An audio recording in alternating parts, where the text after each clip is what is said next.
Sesaat lagi kamu akan mendengarkan cerita di balik lensa by Panya Foto, podcast audio storytelling pertama seputar dunia fotografi. Selamat mendengarkan ya. Dulu tuh pesan ayahku harus bisa salah satu seni, entah itu nari, nyanyi, atau ngegambar. Jadi kalau dilepas di mana aja, kamu bisa cari duit. Pekerjaan kamu berkaitan dengan alam, dengan bumi, merespon alam tuh ya dengan baik gitu. Pasti dia juga baik. Wow, filosofis juga ternyata. Aku merasa motret sejak di Panya itu punya tujuan. Halo, selamat pagi, siang, sore, malam, sobat Panya. Kembali lagi di cerita di balik lensa by Panya Foto. Suarakan visualmu. Aku hari ini masih tetap sendiri tanpa Nando. Tapi aku senang banget nih karena hari ini bisa ngobrol sama fotografer perempuan lagi. Sobat Panya pasti kalau mantengin semua episode pasti langka banget nih.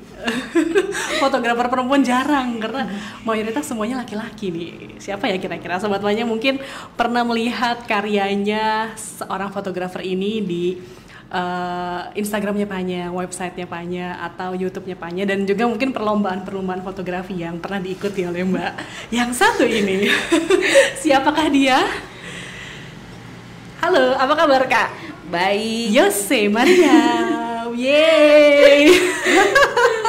Kak Yose ini alumni dari PFT ya, Panya Future Talent 2022 ya. Apa kabar Kak? Baik ya? Baik, alhamdulillah. Alhamdulillah. Ini Kak Yose dari mana? Dari apa? Dari berangkat ke Bekasi ini. Tadi aku udah biasa masih ngantor. Terus aku janjian sama mentor Panya juga. Terus aku juga janjian yang tentatif dengan Mbak Dian. Oke. Aduh, makasih banyak nih Yose sudah meluangkan waktunya untuk ngobrol sama kita di Sobat Panya, karena dari beberapa alumni PFT tuh aku ingin ngobrol sama beberapa orang, dan salah satunya Mbak Yose ini karena unik. Terima kasih. Unik pertama karena perempuan, kedua karya-karyanya juga bagus-bagus, touching banget sih. Aku suka banget yang terakhir kali itu aku yang edit sih teksnya. Yang soal ayah ya. Iya. Itu sedih sih. Terima kasih Mbak Sedih Dian. banget. Ya, Kak Yose, sebelum kita ngomongin ketertarikan Kak Yose dengan fotografi, kita mau berpulang dulu nih ke puluhan tahun yang lalu. Kak Yose ini asalnya dari mana dan kapan sih first impressionnya sama dunia visual itu, terpapar sama dunia visual? Aku lahir, besar, sekolah di Bandung. Oke. Ayahku tuh, keluarga besarnya tuh bisa dibilang seniman ya. Wow. Karena sepupu aku tuh bisa nyanyi, bisa melukis. Wow. Terus ayahku juga main gitar. Terus ayahku juga motret. Sama ngelukis juga. Oke. Jadi dulu tuh pesan ayahku harus bisa salah satu seni, entah itu nari, nyanyi, atau ngegambar. Jadi kalau dilepas di mana aja, kamu bisa cari duit. Bener. Tapi tuh rasanya kontradiktif gak sih Kak? Sama kayaknya orang tua zaman dulu tuh, aduh jangan seni-seni deh, kamu PNS aja gitu. Enggak ya, di keluarga ya orang tuaku, mama sama ayah tuh enggak nyuruh jadi seniman, tapi harus punya sesuatu gitu kan, buat bekal kalau enggak bisa kerja kantoran tuh bisa nyari duit dari mana aja gitu. Punya soft skill ya.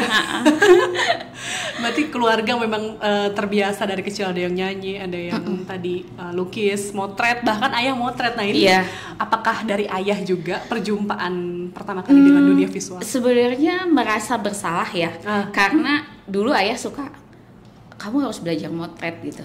Itu satu-satunya yang tidak sempat aku lakukan. Gitu. Yang lainnya aku mencoba, selalu fail. yang nyangkut tuh satu, ngegambar. Itu sempet, cuman ya sempat sudah ditinggalkan juga gitu. Belum mulai lagi. Berarti memang justru dari kecil tuh Kak Yose mencoba mengeksplor segala jenis seni berarti sebelum ada disuruh lebih tepatnya di paksa didorong gitu ya. Iya. Karena ini anak kok ini nggak bisa itu nggak bisa. Oke, berarti nyoba gambar, nyoba main musik, gitu semuanya. Kalau main musik udah deh. Kayaknya ayahku juga udah nyerah. Tapi emang bakat-bakatan kali ya, Kak? Iya, aku kalau lihat sepupu aku dari pihak ayah itu ya suara mereka bagus gitu. Okay. Dan mereka rata-rata bisa main gitar gitu. Iya. Nggak apa-apa lah ya. Kayaknya gen ini aku lebih nurut ke keluarganya mama. Gitu. Kalau dari mama apa? Enggak, mereka tuh nggak ada sama sekali seni itu. Nggak ada, iya. Oke.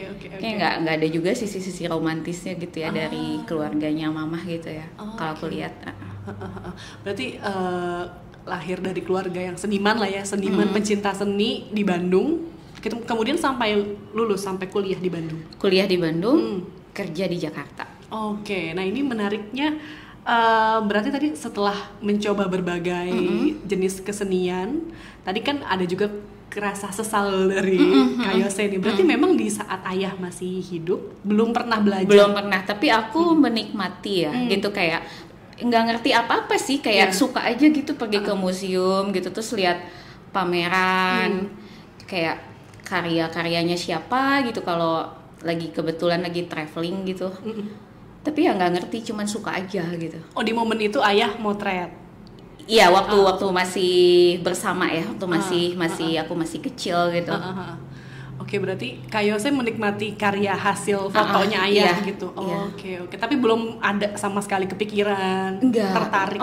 Mungkin karena aku tuh kayak, bisa nggak ya? Terus takutnya nanti, ini nggak bisa lagi, Jadi kayak aku sebenarnya ada rasa gengsi ya sama ayahku gitu. Jadi kalau misalnya aku gagal di sini tuh, kayak gitulah. Malu gitu ya rasanya. Jadi kayaknya anaknya ini bisanya apa sih? Itu apa namanya, beratnya di keluarga yang multi talenta gitu ya. Minder jadinya. Oke, berarti menikmati masa kecil dengan banyak paparan seni lah intinya gitu. Kemudian sorry nih Kak, berarti ayah berpulang di masa-masa sekolah atau enggak? Aku udah kerja sih, Cuman karena orang tua berpisah gitu, jadi aku udah nggak terinfluence lagi lah sama yang biasa ayah lakukan, juga kayak dari keluarga besarnya gitu. Jadi aku memang fokus ya udah aku sekolah, aku kerja udah gitu. Nah ini yang menarik di Sobat Tanya. Mbak Yose ini selain seorang fotografer, beliau juga seorang geoscientist. Nah apakah tadi bakat-bakat yang tidak romantis, jadi lebih ke sisi rasional itu dari keluarga ibu nih? Dari keluarga mama. Gimana tuh Kak ceritanya bisa perjalanan kamu sampai bisa jadi geoscientist? Kalau itu salah jurusan.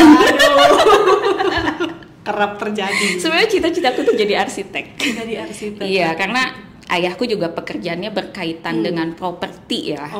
Gitu, jadi yang aku tahu, yang aku lihat gitu. Aku nggak mikir gimana, ya udah yang kuliah kan ayah aku pekerjaannya seperti itu. Sementara mamahku lebih bukan menekan ya, kayak karena kebanyakan sepupu aku tuh dokter. Jadi mamah tuh kayak ya kamu jadi dokter gitu.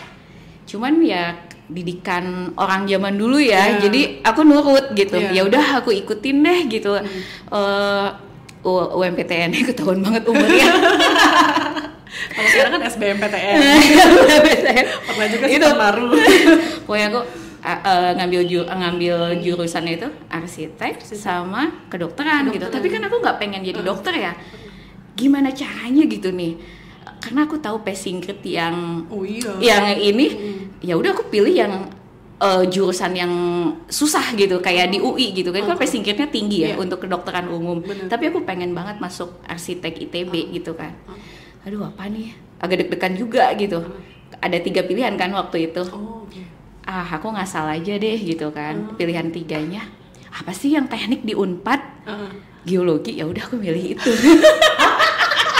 Nggak tahu itu ngapain. Itu ceritanya semuanya. Kira ini mah ini banget kan kerjaan itu, jurusan itu kayaknya linier, suka banget kan. Ternyata kecelakaan ya. Kecelakaan. Dan ternyata akhirnya keterimanya di jurusan geografi. Geologi. Wah, itu berat sih. Berat itu gimana Kak respons mama yang tadinya dorong kamu jadi masih maksa untuk ngabisin jatah UMPTN 3 kali. Astaga. Aku ikutin sih. Nunggu 3 tahun gitu maksudnya? Tahun kedua ikutan lagi, tahun ketiga ikutan lagi, dan sengaja jurusannya itu aku ambil itu yang ya kedokteran UI kan susah gitu ya. Jadi aku aku pilih yang sengaja karena aku nggak mau kuliah kedokteran kan. Dan aku tetap berusaha kalau keterima di arsitek ITB, aku pasti akan lepas gitu sekolah geologi aku gitu. Ternyata enggak. Ternyata masih berjodoh sama geologi. Iya. Aduh, kenapa ya nih? Tapi berarti setelah masuk di ITB ya, geologi, Unpad geologi, itu menghabiskan berapa lama dengan jurusan yang tidak kamu sukai itu? Ya ampun, aku ngebayangin aja nggak bisa loh. Aku lulusnya cepet loh. Wah. Lulus cepet karena nggak tahan kayaknya. 4,5 tahun. Wow, 4,5 tahun. Sebenarnya lama-lama yang membuat aku nyaman. Karena nggak perlu belajar. Gimana? Aku benar-benar buta Kak, benar-benar blind soal geologi. Gimana sih Kak? Geologi itu kan ilmu bumi ya. Di situ kami sekolah tuh banyaknya tuh lebih ke field trip. Wow. Jadi jalan-jalan gitu, meneliti alam, batuan. Teman-temannya asik semua. Waduh. Jadi mungkin itu yang bikin kerasan ya. Jadi nggak ngerasa pressure belajar gitu. Itu sih yang bikin aku tahu-tahu udah waktunya lulus. Gitu, naik gunung gitu berarti ya Kak? Ke sungai. Ke sungai karena kan banyak batuan tuh di sungai. Gitu, neliti batuan. Ini informasi baru dia. Sama sekali mind blowing, nggak tahu apa-apa soal geologi. Ternyata mungkin sobat Panya yang pengen jurusan yang jalan-jalan bukan cuma bukan cuma jurnalistik atau pariwisata, ternyata geologi juga. Iya, lebih geologi. Ya kalau suka trekking gitu, ya udah pilih geologi aja. Tips tuh ya dari Mbak Yose ya, ambil jurusan geologi. Itu tapi sebelum jalan-jalan kan harus punya ilmunya dulu dong Kak. Berarti semester 1 semester 2 di laboratorium atau gimana? Enggak, itu ada basic ilmu bumi ya. Dari mulai pertama kali bukan bumi diciptakan dari versi agama bukan. Iya, jadi umur bumi ini sekian juta tahun gitu. Terus kemudian kayak terjadinya pulau, kemudian terbentuknya batuan ini umurnya berapa, terus batuan ini ada 3 tipe gitu, batuan beku, sedimen, sama metamorfosa. Aku nggak akan cerita ini ya, aku juga udah lupa lagi. Waduh, nggak nyampe nih otakku nih. Itu basicnya sih, basicnya itu kayak belajar fosil, kayak apa sih? Yang di arkeologi, itu juga yang di Solo tuh Sangiran ya. Jadi evolusi manusia ya. Nah itu juga belajar juga.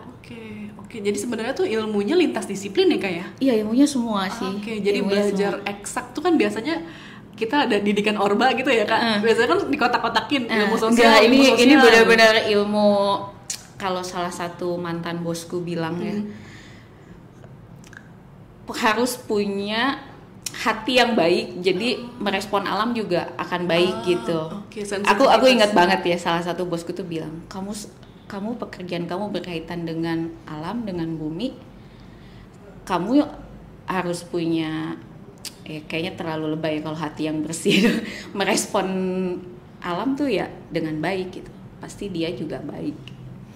Wow, filosofis juga ternyata.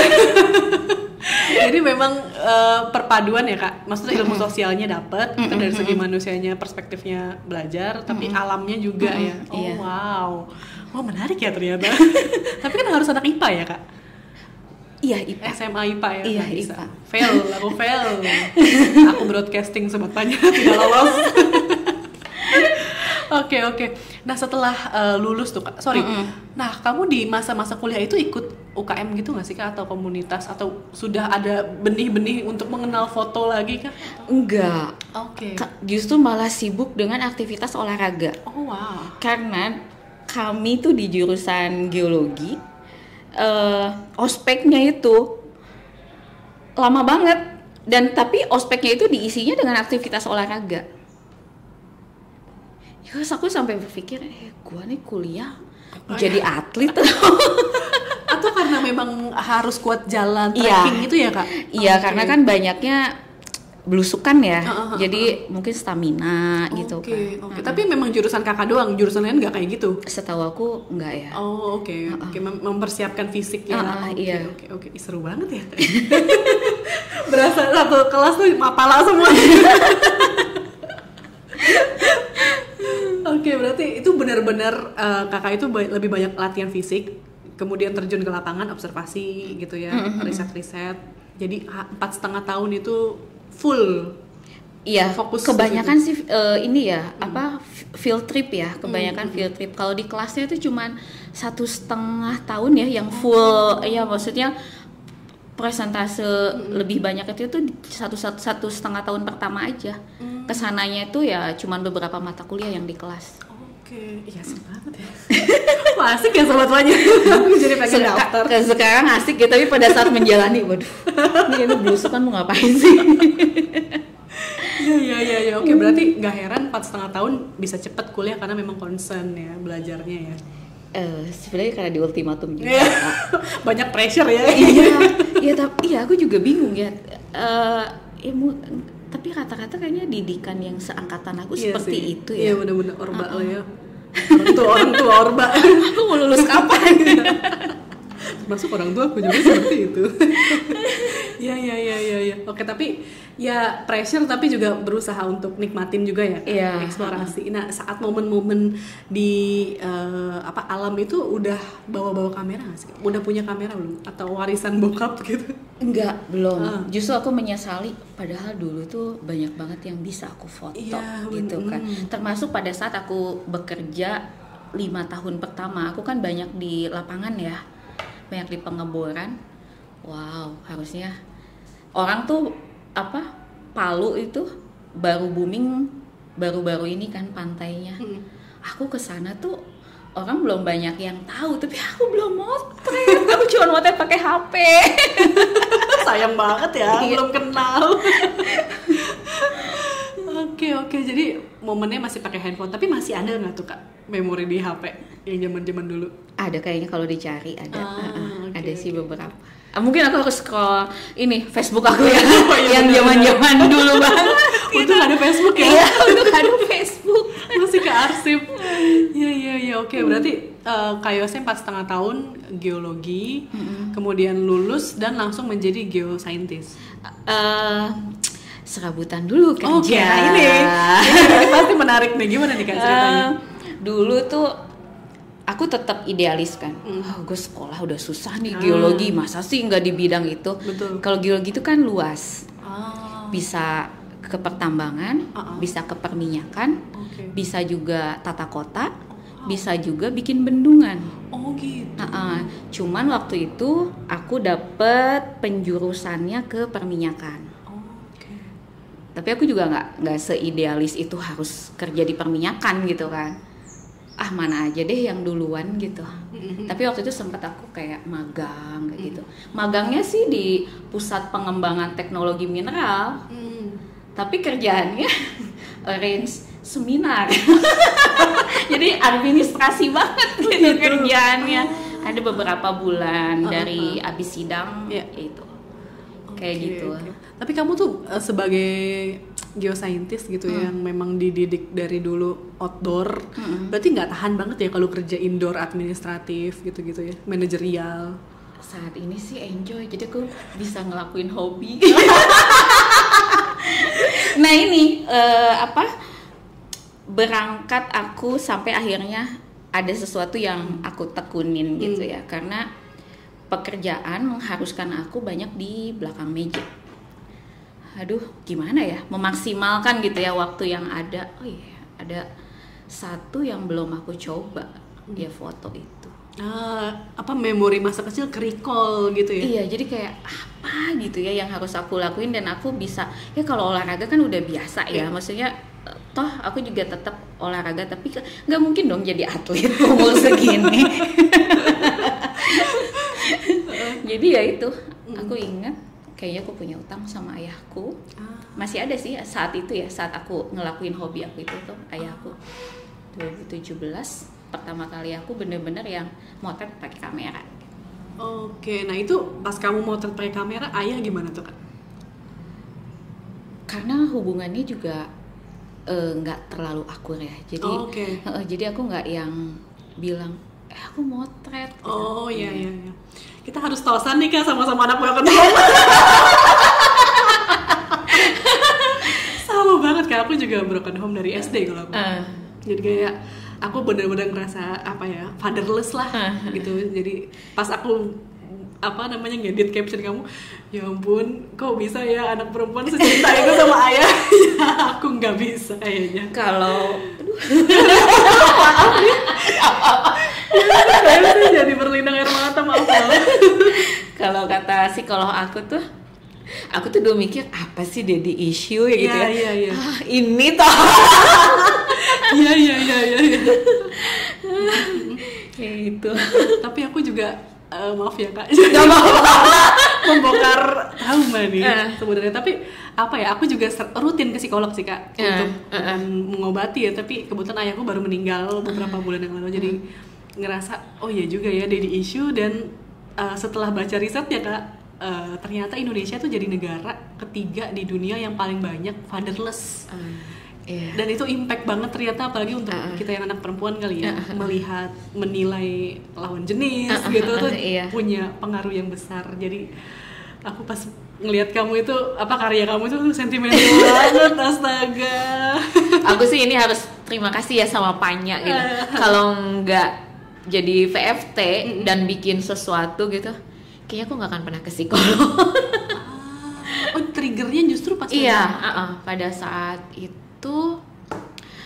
ada yang mengaduk-ngaduk jadi curhat. Iya, terus ya mentor aku Mas Joy terus coba deh kamu ke psikolog gitu. Iya, berhasil. Oke, pantesan Mas Yusni tuh di podcast sebelumnya ngomong. PFT tuh bukan pendidikan, ini konseling. Tapi memang Kak? Mungkin untuk menciptakan, berarti Kak Yose juga ngerasa nyaman gitu ya untuk bercerita di Panya Future Talent. Nggak tahu ya bawaannya ya sama open gitu. Apalagi sama mentornya Mas Joy bawaannya mau curhat. Ini bukan aku aja yang bilang, beberapa PFT yang seangkatan. Lu kalau mentornya Mas Joy bawaannya lu pengen curhat deh. Gitu, nyaman ya, kelihatannya aman, ruang aman ya. Ntar kita ngobrol sama Mas Joy.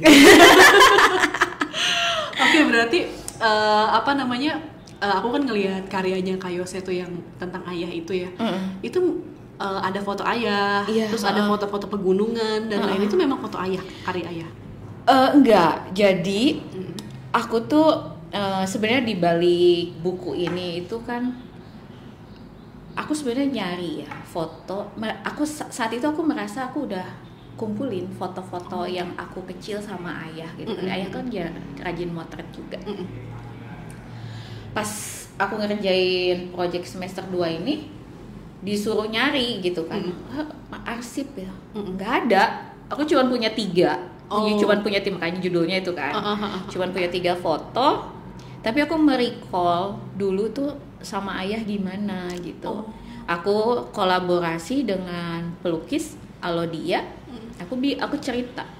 Aku punya momen yang itu tuh kayaknya masa kecil aku banget, dan itu yang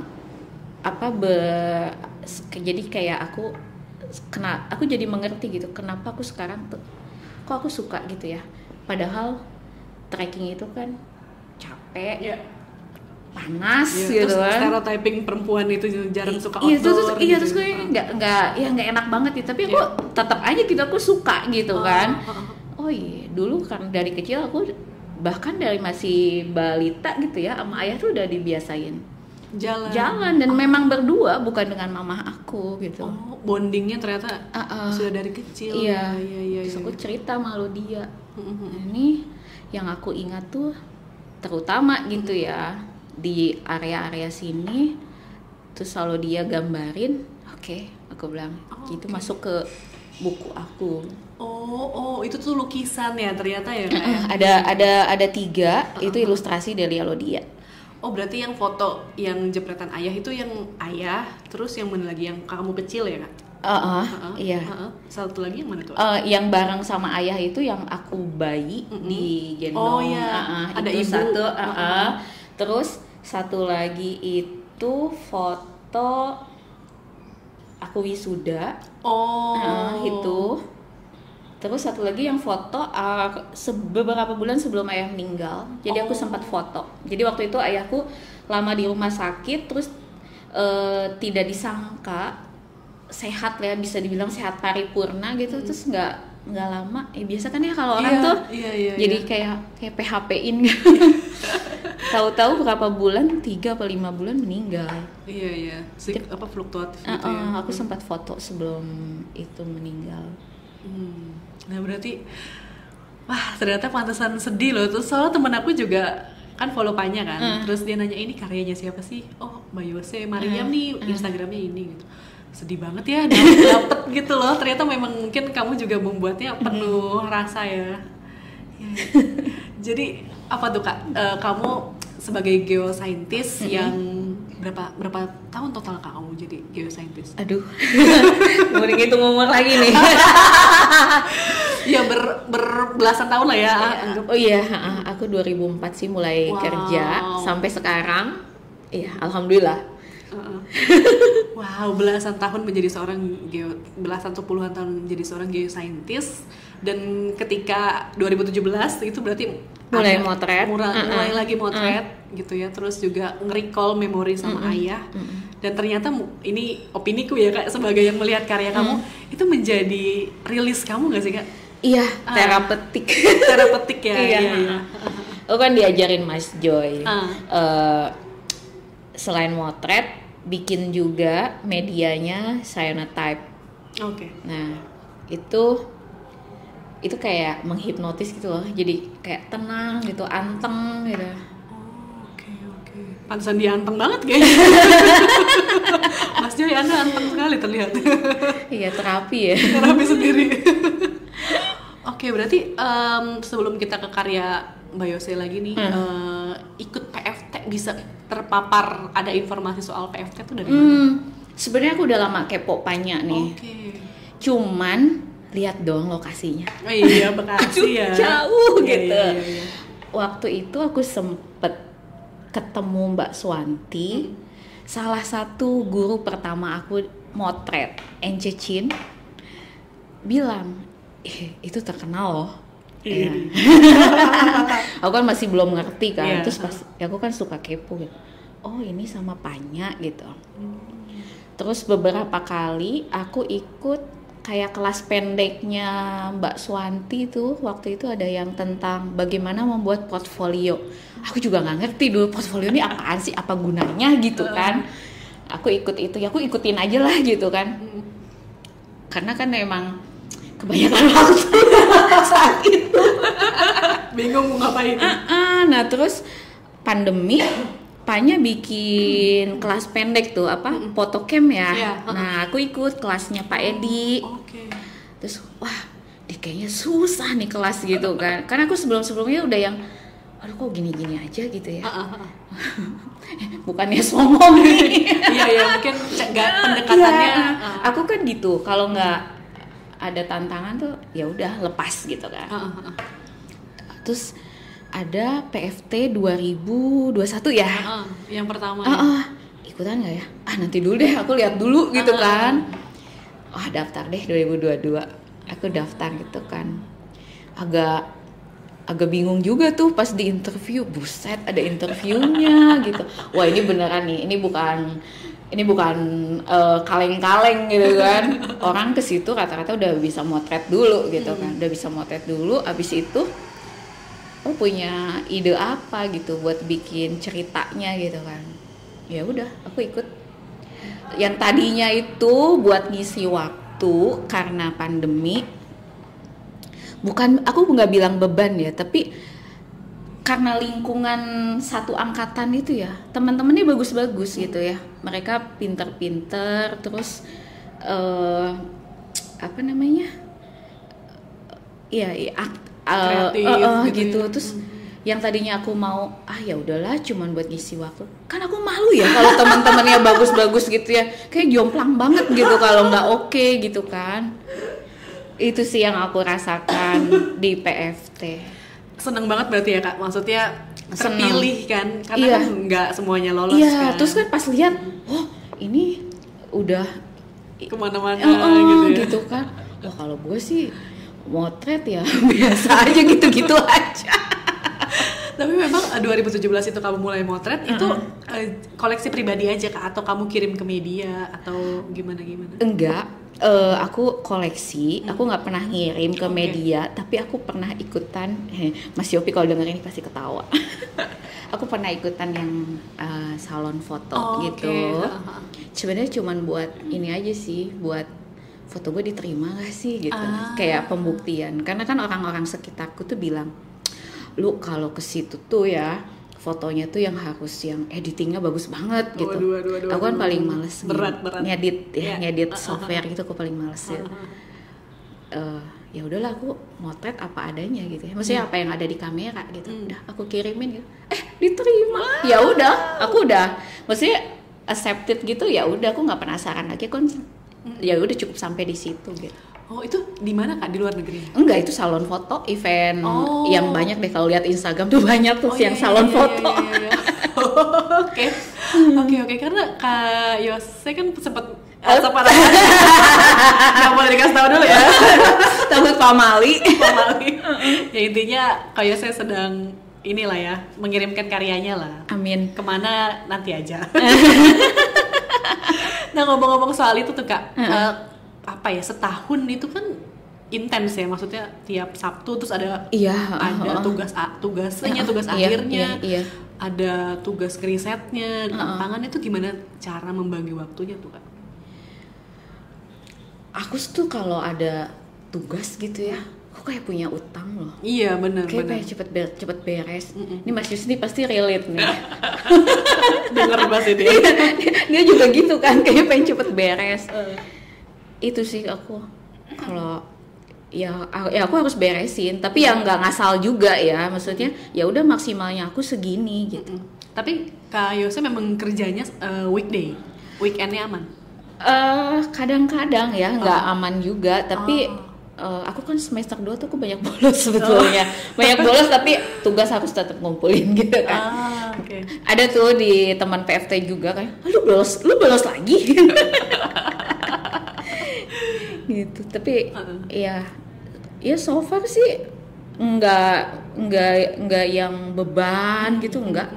Ya selesai juga gitu. Tapi enjoy ya Kak, menikmatinya sih. Tadi. Nah, ngomong-ngomong soal semester pertama itu kan Kakak soal keris ya. Nah, ini apa sih Kak sebenarnya dari sudut pandang Kak Yose ini? Apalagi mungkin apa ya, jokes-jokesnya lah ya, di anak-anak itu ada komunitas fotografer hantu, ghost fotografer, gitu. Nah, kalau Kak Yose sendiri kan menangkap soal klinik nih dan keris itu sendiri, itu gimana tuh? Kenapa memilih tema itu, dan kemudian juga apa yang menariknya sih dari sisi klinik di manusia modern sekarang? Awalnya kenapa memilih keris? Aku ingat ada kisah di keluarga aku. Ya ini masih sebetulnya relate juga sama semester 2 ya, proyek semester 2. Ini berangkatnya itu dari kisah ayah kan juga. Jadi aku sempat ada temannya ayah mungkin ya, membicarakan soal keris, dan itu juga sepertinya jadi trigger dengan mamahku jadi kurang harmonis gitu ya. Ya, perbedaan pandangan sih terhadap keris ya. Mungkin mamahku tuh yang hitam-hitam putih-putih gitu ya, nggak ada abu-abu gitu. Kalau aku sendiri, aku awalnya gitu. Aku awalnya lu ibadah tapi masih gini-ginian gitu kan. Cuma seiring berjalannya ngerjain project ini, aku sih mandang itu benda seni aja. Karena emang dari fisik ya menarik banget. Dan aku juga ketemu beberapa narasumber, mereka ada yang masih benar-benar mistis, ada yang ini tuh mata pencarian saya bikin keris. Oke, dari dua sudut pandang itu ada ya kan? Iya. Ada yang benar-benar, padahal aku tuh berusaha, ini orang bisa nggak sih dia keluar sisi mistisnya gitu? Aku pengen tahu nggak, yang ternyata ini tetap bersikukuh dia. Itu cuma mata pencarian saya. Yang ini memang dia pemburu keris gitu, pemburu keris. Nah itu gimana tuh Kak? Maksudnya karena balik lagi ke terapeutik tadi, sehingga kayak seinget, oh ya ada satu benda yang relate lagi dengan keluarga, kemudian jadi ngomongin keris, atau gimana sih Kak?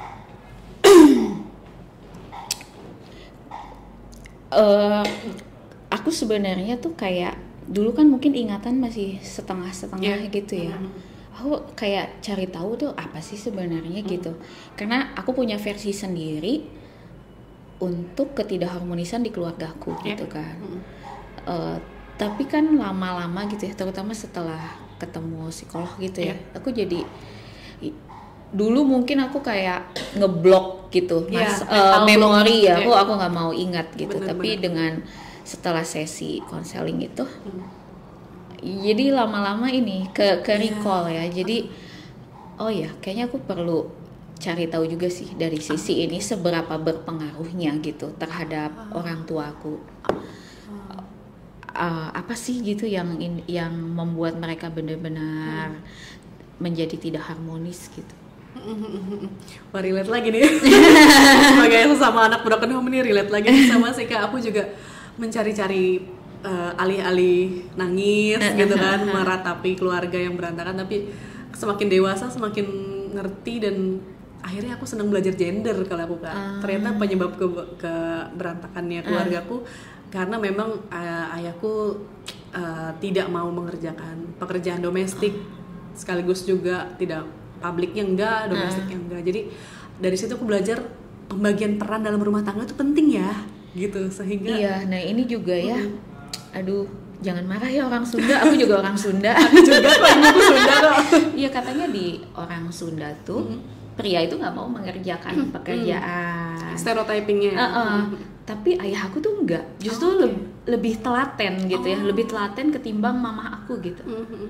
Kayak kalau orang Sunda bilang resik ya, resiknya tuh ayahku tuh resik banget ya. Aku juga dulu, sekarang juga aku masih sih berpikir beberapa mungkin ya, ya laki-laki Sunda tuh biasanya ada kecenderungan seperti itu gitu. Iya, mungkin kalau di compare sama Jawa, kayaknya kalau Jawa lebih ini ngomong anak tuh nggak merasa malu, nggak gengsi. Untung aku orang Sunda jadi nggak akan dihujat. Aku juga ada Jawanya, sama aja. Ya itu kan stereotyping ya, stereotyping yang zaman dulu, dan pastinya belum tentu benar juga. Oh ya gitu ya, jadi perpaduan antara fotografi dan psikologi berarti nih momennya PFT ya Kak. Jadi kamu membongkar itu dari Mas Joy terapeutik, kemudian juga kamu ke psikolog, akhirnya merecall memorinya sampai membongkar sisi-sisi, dan akhirnya aku bisa nangis. Aku susah nangis. Iya. Itu kalau kayak orang nggak punya hati gitu. Itu khas banget anak broken home sih. Aku juga gitu. Iya. Tapi dengan PFT jadi bisa merecall terus. Jadi aku tuh yang memori sama ayah gitu ya. Aduh itu yang indah banget. Dulu kan nggak mau inget ya. Tapi setelah dari psikolog itu Makanya aku bisa minta Alodia bikin ilustrasi karena aku jadi ingat gitu. Iya. Sebelumnya tuh susah gitu karena masih dilupain. Itu kayak itu tiba-tiba aja muncul. Oh ya dulu gue gini. Wow, dahsyat banget ya. Jadi ada dua sisi nih cover both side nih waktu wawancara Mas Yusni ternyata terbukti. Oh, ini ya pembuktian. Kesaksian. Oke. Karya itu apa kalau Kak Yose melihatnya, jadi mungkin ketika kita sudah dewasa gitu ya Kak, melihat keluarga kita yang broken di masa lalu, jadi kayak kalau aku ya Kak, jadi lebih memaafkan sih Kak, karena pertama nggak ada ilmu parenting. Iya. Jadi orang tua zaman dulu punya anak ya eksperimen, ya kan? Aku tidak akhirnya gini. Sebenarnya tuh aku cukup satu aja sih, jadi kayak udah bisa. Kalau dulu tuh ke makam ayah itu kayak kewajiban kali ya. Kalau sekarang tuh memang, dan dulu aku selalu berdalih perempuan nggak perlu ke makam gitu kan, aku selalu berdalih begitu kan. Sekarang aku bisa merasakan kangen aku sama ayah gitu. Dulu kan nggak apa ya, kayak ngehindarin gitu ya, mungkin tidak mau memikirkan. Oh ini Panyo jadi jadi podcast curhat nih. Nggak apa-apa dong, ini kan menggali sisi non teknis ya. Iya ya Kak, aku mungkin kalau masih ada umur gitu pengen sih, maksudnya kayak menggali sisi kerinduannya sama ayah, karena ikut ibu kan. Tapi sebenarnya mungkin ada sisi romantisnya gitu ya di masa lalu, tapi masih tertutup sama kemarahan gitu-gitu ya. Mungkin lebih harus bisa merilis lagi. Aku mau coba sih ya aku kunjungi. Jadi rekomendasi psikolog nih. Wah, aku harus minta royalti psikolognya. Oke. Jadi apa ya Kak, dari semua medium tadi, fotografi tuh apa sih Kak? Maksudnya arti bagi kamu setelah menempuh perjalanan 2017, motret untuk koleksi pribadi, kemudian ikut lomba salon, terus juga ikut Panya.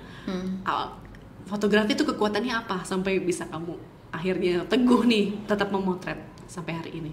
Aku dapat ketenangan sih. Itu jadi kayak kayaknya kalau nggak motret ada yang, walaupun aku nggak motret tiap hari ya, kayaknya ada yang kurang gitu. Kalau sekarang setelah ikut Panya lebih terarah gitu ya, motret tuh nggak kayak ya, aku merasa motret sejak di Panya itu punya tujuan. Bukan asal, ya aku juga suka sih motret asal jepret gitu ya, tapi kalau untuk aku jadi kayak punya etika gitu nampilin foto gitu. Kalau dulu kan ya udah, dan aku nggak tahu itu apakah menyinggung orang lain atau enggak gitu kan. Terus kayak kita punya hati apa enggak gitu kan menampilkan foto itu.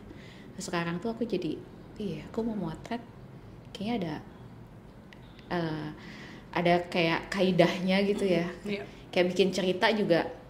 Dulu waktu masih banyak lapangan, kayak apa sih, bukan sifat manusiawi ya, kayak tata krama mungkin ya, tata krama dengan orang itu tuh aku masih pegang banget gitu ya.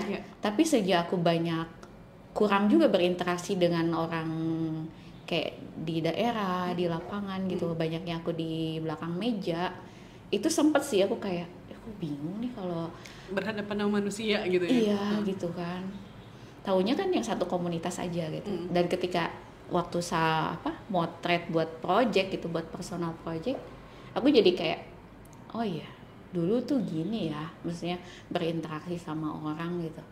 Terus sekarang tuh ya kayak dilatih lagi. Iya. Wow. Dalam banget ya Kak, berarti fotografi jadi medium yang tepat untuk kamu berefleksi ke masa lalu dan juga mungkin ke depannya gitu ya. Bisa ada outputnya, gestur tubuh gitu, sopan santun dan lain-lainnya, semuanya jadi punya versi barunya lah ya. Iya. Wow. Wah, relate banget, aku nggak nyangka nih. Ternyata karena aku sobat Panya yang edit di website dan YouTube semuanya media sosial itu punya Kak Yose itu. Tadinya aku kira ini anak papa banget yang keluarganya harmonis, ternyata sama seperti saya. Dulu iya, karena ya cuman sendirian kan, jadi ya memang dulu apa-apa gitu. Tapi ayahku juga bukan tipikal yang memanjakan ya. Mungkin karena ekspektasinya selalu anak laki-laki kali, jadi ngedidiknya juga kayak gitu kan. Dingin ya biasa ya. Romantis ayahku itu, romantis, sorry. Tapi keras gitu. Ya itu kan kayak lu harus lu les ini. Terus aku ingat banget dulu aku sempat belajar karate kan, jadi bela diri gitu. Aku nggak lulus ujian kenaikan ban. Aku tuh kayak mau pulang tuh mau bilang, aduh. Jadi ini untuk pertama kalinya aku ngebohongin ayah ya. Aku tetap pergi tuh sekolah karate, aku tetap pergi dari rumah pergi gitu. Tapi aku nggak, karena aku udah keluar kan. Jadi diem aja gitu. Terus sampai akhirnya kayaknya ayah aku menyadari gitu. Kayaknya ini ada yang salah di mana gue. Baru bilang. Ya segengsi itu aku untuk ayah aku tahu kalau aku nggak sukses ngelakuin sesuatu. Oke, iya. Ya sih, bener. Jadi mungkin balik lagi ke yang tadi ya Kak. Jadi kita sebagai orang milenial gitulah ya. Jadi aku flashback, ya sudah ya, dimaafin saja masa lalu gitu. Mereka nggak punya ilmu parenting seperti sekarang yang banyak informasi dan lain-lain. Terus kekerasan, kalau aku kebetulan juga ngalamin gitu ya, kekerasan gitu. Jadi justru seorang aktivis gender gitu ya, pernah ngobrol sama aku, biasanya anak-anak broken home atau yang masa lalunya kekerasan itu biasanya ada dua hal nih, Dian. Kalau nggak dia hancur banget, kalau nggak dia jadi aktivis banget yang ngebela masa lalunya biar anak-anak kedepannya nggak seperti kita gitu kedepannya. Iya sih. Terus aku juga ngobrol sama psikolog kan dulu setiap tahun, psikologku bilang, iya biasanya anak broken home tuh kalau nggak kiri banget kanan banget. nggak ada abu-abu. Iya. Ekstrem kiri, ekstrem kanannya mungkin apa ya, haus kasih sayang gitu dengan yang lain, atau ekstrem kiri sama sekali tidak merasa dingin gitu, tidak membutuhkan. Nah aku kayaknya yang kiri tuh. Iya benar-benar. Kalau aku mediumnya ini Kak, teater. Itu cita-cita aku loh. Aku pengen dulu waktu SMA aku sempet ikutan gitu. Sempet ikutan kan memang ada ekskulnya kan. Gitu. So, kayaknya orang-orang jago-jago gitu. Jadi aku selalu merasa kayak gue nggak bakat gitu. Kalau aku numpang nangis doang Kak di teater sebenarnya awalnya. Meluapkan emosi. Iya, karena kan memang perannya kami selalu olah tubuh gitu. Jadi tuh aduh lega banget karena di rumah aku nggak mungkin bisa kayak gini. Tapi akhirnya setelah lama-lama berproses katarsis gitu, sampai hari ini aku merasa harus berteater karena untuk seperti balas budi gitu loh Kak. Tanda petik juga sebenarnya. Iya. Tahu aku tuh salah satu guru yoga aku ya. Aku paling nggak suka sebetulnya meditasi. Paling nggak suka, tapi ternyata ya mau nggak mau ya. Menurut dia gitu, buat aku perlu itu. Aku coba sih paksain gitu. Itu bisa bikin nangis juga. Iya. Jadi kalau misalnya lagi kayak gini mungkin orang ngelihatnya kayak punya hati gitu ya. Tapi rilisnya ketika meditasi ya itu kayak ngebuang energi negatifnya ya. Itu sih yang aku juga baru-baru ini sih kayak merasa itu kayak bagian dari rutinitas aku gitu kan. Bangun tidur sama sebelum tidur biasanya. Iya. Nih kalau Ci Olive dengerin nih, aku lakuin loh. Si Olive tuh guru. Ya salah satu guru yoga aku. Aku tuh pernah belajar meditasi loh Kak di Krecek Temanggung. Jadi di sana ada dusun Buddhis, 100% Buddhis itu. Iya aku pernah denger. Itu yang kalau ritual pas Waisak pakai obor-obor gitu. Yes, betul sekali. Aku belum sempat motret ke sana. Aduh, seru banget Kak. Aku di sana awalnya liburan gitu, nyari curug buat belajar meditasi. Terus lama-lama liputan kan. Kedua liputan. Tapi di sana aku live in Kak, tinggal di rumah warganya gitu. Seru banget. Apa namanya di sana 99%, jadi 1% satu orang ada yang muslim, ya selebihnya Buddhis semua, Buddhis Theravada. Apa namanya, aku senangnya di sana tuh mereka punya tidak berkiblat sama Borobudur gitu loh Kak. Kalau orang Buddha kan kebanyakan sentralnya di sana, tapi dia membangun desanya sendiri seperti ya udah rumah ibadah. Kita tinggal di sini, ibadahnya di sini gitu. Nah itu seru banget sih. Jadi kayak perpaduan kejawen juga sama Buddha. Menarik banget Kak. Aku harus ke sana. Aku live in 3 hari di sana. Terus gimana? Aku jadi aku yang nanya. Seru banget sih Kak. Apa namanya? Tapi aku mungkin ya nggak tahu ya. Tapi kayaknya belum cocok sih kalau meditasi. Karena aku susah merem lama. Aku juga sempet ya. Meledak-ledak. Sempet salah satu temen tuh cerita dia khusus gitu. Bukan sekolah sih kayak retreat ya. Gitu. Iya. Tapi full meditasi gitu. Iya banyak gitu. Gak betah loh. Tapi dicoba aja tuh, ada yang di Bogor loh Kak. Di Bogor ya? Di Bogor ada. Temanku kayaknya ikut deh setiap tahun 2 kali lah gitu katanya. Dan itu semua agama, nggak mandang agama kan kalau itu. Jadi seru sih punya teman-teman yang zen. Oke, nah Kak balik lagi. Kita justru lebih banyak tadi ngomongin terapeutiknya ya. Iya. Sesi curhat. Judulnya itu nanti. Terapeutik. Kemudian setelah bekal dari PFT nih Kak, akan kamu bawa kemana?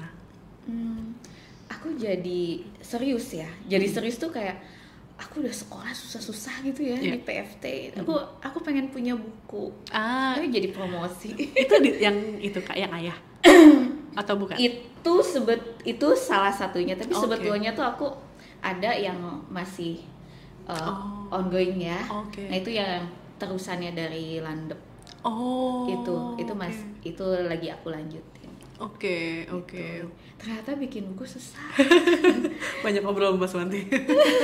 Iya, jadi itu sih. Aku jadi ya mau hobi yang memang hobi sih. Hobi aku seriusin tapi pengen jadi sesuatu gitu. Oke. Kedepannya personal projectnya itu ya. Oke, itu punya bocoran sedikit nggak Kak? Bakal kapan? Keluarnya kapan? Kayaknya penasaran gitu. Kalau Landep itu masih motret, udah mulai sih nyicil proses editing. Ya mudah-mudahan nggak lama ya. Tahun ini Kak. Mudah-mudahan. Kalau yang ayah tinggal cetak aja.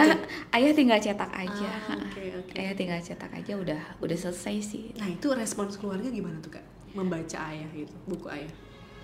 Mamah sih ya, mamahku kan 3 bulan terakhir ini didiagnosa demensia. Tapi aku sempet cerita gitu kan, dari mulai Landep sih aku cerita gitu. Mamahku sih seneng, dia seneng aku punya hobi yang kayak mamaku sebenarnya agak-agak banci tampil. Jadi dia senang kalau misalnya aku punya sesuatu dilihat orang gitu. Oke. Dan itu juga membantu nggak sih Kak? Demensia itu kan ingatannya berkurang kan ya? Membantu dia mendapatkan memori-memori masa lalunya. Sayangnya ya, aku juga masih adaptasi dengan kondisi mamaku gitu. Dan yang dia ingat kan masa sekolahnya. Aku kan nggak tahu cerita-ceritanya mamahku zaman sekolah gitu. Sementara kan dokter bilang kita harus mengikuti ingatannya mereka. Oh gitu. Aku juga awalnya harus aku luruskan gitu. Ternyata itu salah. Kita harus mengikuti mereka. Jadi dalam hal ini kasarnya yang waras tuh mereka gitu. Aku juga baru tahu gitu. Gitu. Iya, aku masih dalam adaptasi. Iya benar, nggak mudah ya Kak. Iya. Karena sebenarnya mendampingi orang tua yang demensia itu juga butuh psikolog ya. yang untuk mendampingi gitu Kak. Kita kan bukan para psikolog gitu yang bisa ngerti. Pelan-pelan lah ya. Aku ada caregiver buat mamaku. Jadi aku lebih banyak dapat referensi dari dia gitu. Dulu dia pernah handle pasien demensia begini-begini. Jadi aku belajar dari dia sih. Dan kekuatan fotografi yang terekam, terarsipkan, mungkin tuh jadi apa ya? Jadi medium yang oke banget gak sih Kak? Iya, jadi ada mamaku tuh akhir-akhir ini tuh sering ingat orang tuanya gitu. Untung ada foto. Gitu. Untung ada foto, jadi bisa liatin kan foto orang tuanya. Jadi dia selalu merasa ketika aku yang ngomong sesuatu gitu yang kayak bukan nasihatin ya, kayak ngingetin gitu, mama makannya yang banyak atau apa gitu, dia merasa itu orang tuanya yang bilang. Gitu. Gitu. Jadi iya sih, itu jadi kayak ke aku gitu ya. Iya, motret tuh penting banget kayak buat nge-recall. Kemarin juga kayak dia ingat teman-teman kuliahnya, kebetulan ada foto masa mudanya gitu kan. Aku liatin, dia iya ingat gitu.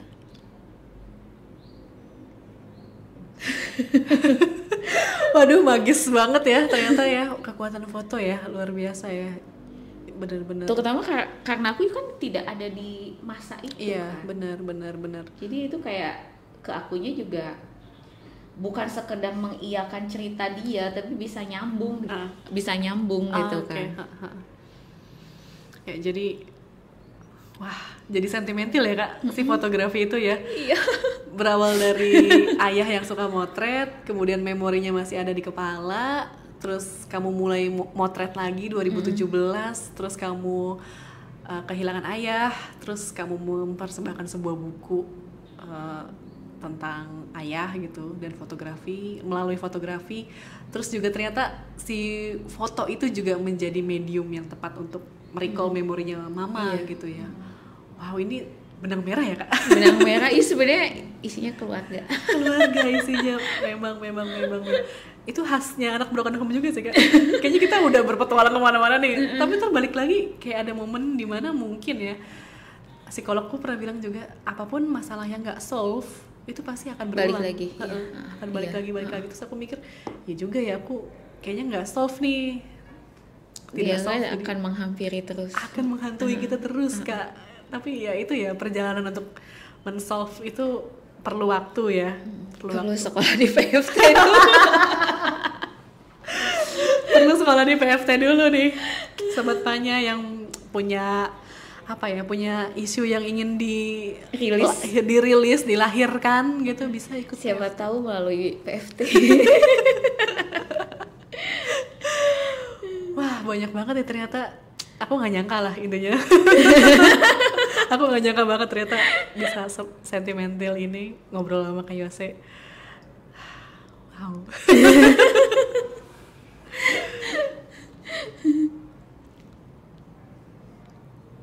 Ya, dari Kak Yose mungkin apa nih Kak? Tadi selain next project yang bakal dirilis insya Allah gitu tahun ini gitu. Kedepannya nih Kak, ilmu-ilmu fotografinya mungkin akan digunakan untuk apa? Selain membuat buku foto, mungkin ke pameran, ataukah mungkin membagi ilmunya kemana atau apa? Pengen sih aku pameran ya. Kalau karyaku bisa diterima, mudah-mudahan aku pengen pameran. Oke. Pameran dengan tema keluarga tadi kayaknya bagus ya Kak. Benang merahnya dapet semua tuh, dari ibu, ayah, terus daddy issue, terus demensia. Iya. Bener. Oke. Kak Yose, kira-kira ada closing statement nggak? Aduh, ini nih. Closing statement, kenapa sih penting untuk berfotografi gitu? Atau apa makna tadi Kak Yose sudah menjabarkan maknanya, tapi apa makna yang belum terungkap gitu soal fotografi dan manfaatnya, maknanya lah ya dalam kehidupan kamu dan keluarga? Harus itu ya? Atau yang lain juga nggak apa-apa sih. Yang lain aja ya. Aduh kayaknya aku takut salah ngomong kalau itu. Sentimeter tapi kan subjektif aja kan, nggak ada teorinya. Ini masih berkaitan sama hobi ya, yes. Hobi foto gitu ya. Okay. Aku ingat pesan almarhum Eyang, kakek aku. Kakek aku tuh kan lebih, ya sangat dari keluarga yang memang lebih religius gitu. Aku pikir dia akan menentang soal berseni gitu. Jadi waktu itu aku ya ingat lagi nonton Titik Puspa di TV. Almarhum Eyang tuh pernah bilang, kamu jadi apa aja bebas, tapi jangan setengah-setengah. Itu yang aku ingat. Jadi kalau buat aku sendiri, kalau aku udah suka sesuatu gitu ya maksudnya hobi gitu, aku akan berusaha untuk maksimal di situ. Wow. Balik lagi tuh memori masa kecil ya kan? Bersama dengan kakek. Oke, jadi seperti juga apa ya, kita juga bisa melihat kekonsistensian kamu dari kamu belajar geologi sih kalau menurut aku. Walaupun bukan pilihan. Tapi bukan pilihan kamu aja, kamu konsisten gitu kan. Apalagi ini yang memang kamu seneng gitu, fotografi. Mungkin kedepannya kita bisa melihat karya-karya Kak Yose di berbagai tempat pameran. Bukunya pasti aku beli sih. Yang kaya. Sobat Panya bisa ngelihat di Instagram, di YouTube, dan di websitenya Panya Foto karyanya Kak Yose. Dan bagaimana kalau boleh sedikit gitu aku simpulkan, bagaimana tadi aku terharu, Kak Yose juga mengeluarkan air mata ya. Aku juga terharu gitu. Mungkin karena sama-sama punya pengalaman keluarga yang berbeda dengan yang lain, tapi juga bagaimana Kak Yose bisa menggunakan fotografi ini sebagai terapeutik. Ya bisa merilis emosinya, kemudian juga jadi bisa merekap ya tadi kenapa penyebabnya keluarga seperti itu. Kemudian juga kebenciannya mungkin apa ya, kebencian atau kesakit hatiannya bisa memudar dan akhirnya bisa rilis dan tidak menjadi energi negatif, tapi justru jadi karya yang terharu banget. Aku juga bacanya. Itu dapet banget loh Kak, beneran. Ada 2 atau 3 teman aku yang DM aku. Itu karyanya siapa sih, itu dijual nggak ya? Karena mungkin yang seperti kita banyak Kak Yose di luar sana yang seorang anak perempuan yang punya daddy issue dengan ayahnya gitu. Dan mungkin banyak juga outputnya yang marah. Tapi lewat podcast ini aku ngelihatnya Kak Yose bisa meluapkannya menjadi sebuah karya, dan itu inspiring banget sih. Aduh, sedih dan bermakna. Kak Yose ada lagi yang mau diceritakan? Terima kasih. Oke deh, kita akhiri dulu ya Sobat Panya. Kita mau mengelap air mata bersama nih. Oke Sobat Panya, thank you banget udah dengerin. Balik lagi di Cerita di Balik Lensa di episode berikutnya. Dadah. Hai Sobat Panya, terima kasih sudah mendengarkan podcast Cerita di Balik Lensa by Panya Foto. Nantikan terus episode selanjutnya, mengudara setiap 2 kali dalam sebulan di aplikasi Noise. Tetap berkarya dan jangan lupa suarakan visualnya.